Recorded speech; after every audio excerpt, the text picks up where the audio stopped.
இடி ரெய்டில் 258 கோடி. உறவினர்தான் master mind. Maridhas கைதின் பின்னணி காரணம். எழுத்தாளரும் பிரபல யூடியூபருமான மாரிதாஸ் சென்னை மாநகர சைபர் கிரைம் காவல்துறையினரால் மதுரையில் உள்ள அவரது வீட்டில் வைத்து கைது செய்யப்பட்டார்.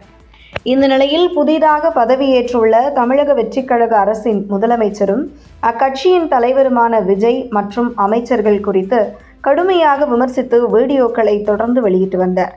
இதனால் உண்மைக்கு புறம்பான தகவல்களை ஏஐ புகைப்படங்களை பயன்படுத்தி அவர் பரப்பி வருவதாக தாவேக்கவினர் குற்றச்சாட்டு வைத்து வந்தனர். இந்த நிலையில் சென்னை மாநகர சைபர் கிரைம் காவல்துறையினர் அவர் மீது வழக்கு பதிவு செய்துள்ளதாக கூறப்பட்டது.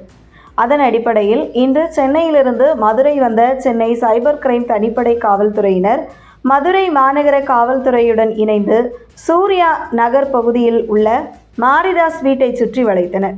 தொடர்ந்து வீட்டிலிருந்த யூடியூபர் மாரிதாஸை கைது செய்த போலீசார் சென்னைக்கு அழைத்து வந்தனர். இந்த நிலையில் மாரிதாஸ் கைது குறித்து அதிமுக தரப்பில் ஆளும் தாவேக அரசின் மீது சரமாரியாக கேள்வி எழுப்பப்பட்டுள்ளது.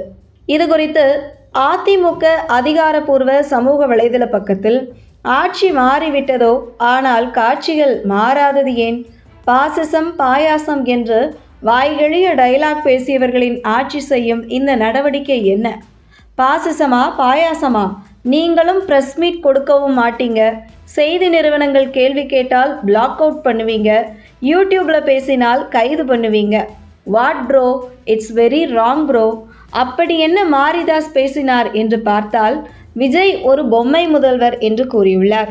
மேலும் இன்றைய பொதுப்பணித்துறை அமைச்சர் ஆதவ் அர்ஜுனாவின் உறவினர் ஜான் பிரிட்டோ என்பவர் அமலாக்கத்துறையால் சர்வதேச போதைப் பொருள் கடத்தல் மாஸ்டர் மைண்ட் என கூறப்பட்டுள்ளது பற்றி பேசியுள்ளார் என தெரிவித்துள்ள அதிமுக.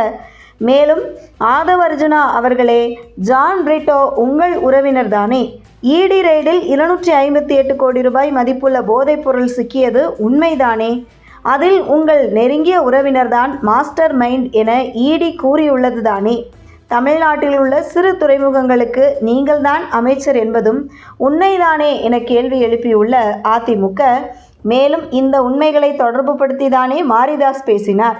அதில் உண்மை இல்லை என நீங்கள் நினைத்திருந்தால் அவதூறு வழக்கு தொடுத்திருக்கலாமே, அல்லது செய்தியாளர்களை சந்தித்து விளக்கம் அளிக்கலாமே. மேலும் மாரிதாஸ் அவர்களை விசாரிக்க வேண்டும் என்றால் நோட்டீஸ் கொடுத்து அழைத்திருக்கலாமே. எதற்கு காவலர்களை அவர் வீட்டின் முன் நிறுத்தி கைது செய்ய துடிக்கிறீர்கள் என கேள்வி எழுப்பியுள்ள அதிமுக, அப்படி என்ன அச்சம்? மடியில் கனம் இருப்பதால் வழியில் பயம் இருக்கிறதா?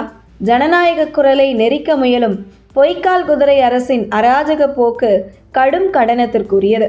உடனடியாக மாரிதாஸ் மீதான அராஜக நடவடிக்கையை கைவிட வேண்டும் என வலியுறுத்துகிறோம் என அதிமுக அதிகாரப்பூர்வ பக்கத்தில் தாவேக அரசை நோக்கி கேள்வி எழுப்பப்பட்டுள்ளது.